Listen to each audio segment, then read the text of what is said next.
The Bible isn't just a book of random stories. It's 66 different books that come together to tell one story. An incredible one. About God's love for us. And now for an amazing story. Inspired by the book of Exodus, chapters 28 to 39. After hundreds of years of living as slaves in Egypt, God's children, the Israelites, were finally free. Yes! Instead of spending all of their energy scraping together bricks for the Egyptians, they were now free to do whatever they pleased. Woohoo! Like staying alive. Oh, well, yes, there's that. I can whip up a nice warm tent out of gazelle skins. I'll carve some arrowheads.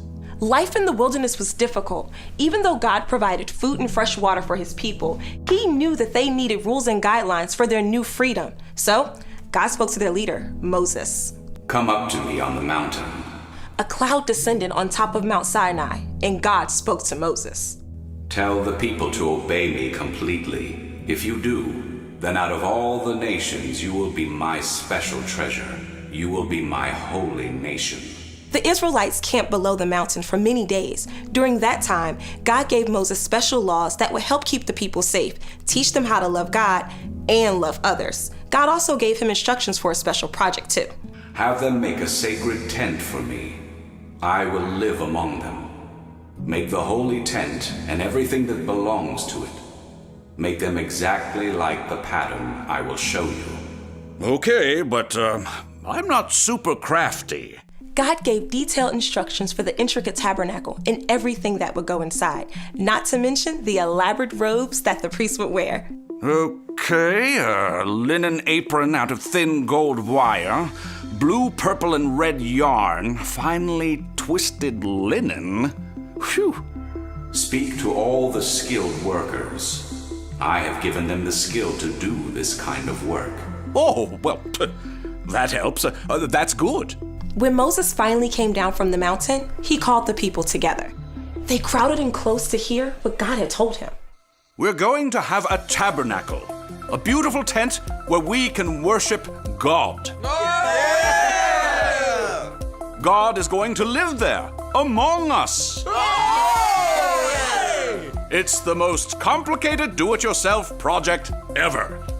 Also, Pinterest and Hobby Lobby have not been invented yet. Okay, let me rephrase this.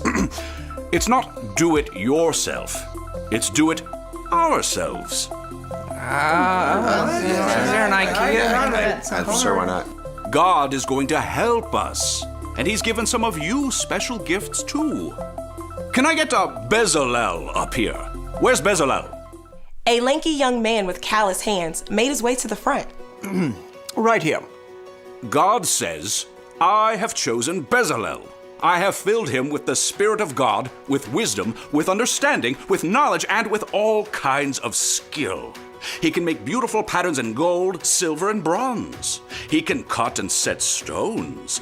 He can work with wood. In fact, he can work in all kinds of crafts. Wow. So, you can do all those things? Sure can, but I'm just one person. Making the tabernacle could take the rest of my life. Oh, you won't be working alone. Oh, Holiab! Come up here. A stocky man with thick arms raised his hand. Right here.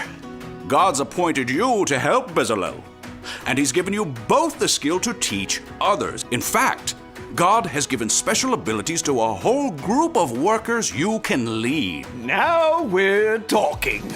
If God's given you skills and you want to join us, come on down. Yes, that sounds like me. All right. That before.